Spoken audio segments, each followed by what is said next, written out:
L'incendiaire volontaire des biens d'autrui ou des forêts est indigène de mon sanctuaire, il sera puni de mort. La protection de la vie. Moi, l'Éternel, ton Créateur, je te défends formellement de pratiquer la greffe d'organes ou d'autres parties du corps qui font l'objet de rejet. Préserve l'intégrité de tout être vivant. Une quelconque transformation de la nature par l'homme altère l'ordre originel et la vie de tous. Tu t'abstiendras alors formellement de modifier la nature des organismes vivants. Sinon, tu seras puni de mort et exécuté. Toute créature doit être conçue et venir au monde selon les règles de la nature. Tu pourras toutefois interrompre la vie d'un être à sa naissance s'il est atteint de graves malformations. Quiconque aura des difficultés pour subvenir à ses besoins sera aidé par sa famille ou par la cité, car nul ne doit souffrir d'indigence et de pauvreté. Mais, pour ne point l'amoindrir, tu n'assisteras point préventivement une personne valide. Lorsque tu procéderas à des soins, tu élimineras aussi la cause de la maladie, qui est souvent due à l'ignorance et aux activités humaines.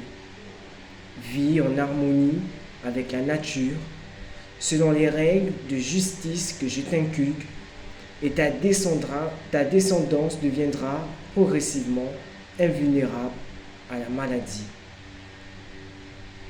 De ta propre initiative, tu n'interrompras point la vie d'une personne condamnée qui meurt lentement, sauf si c'est moi, ton Dieu, qui te le demande en ton cœur et te pousse à le faire.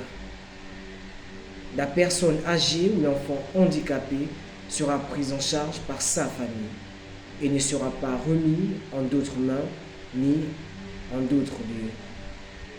Tu ne feras pas avorter la femme qui s'y refuse et qui n'est point victime d'un viol ou d'un inceste.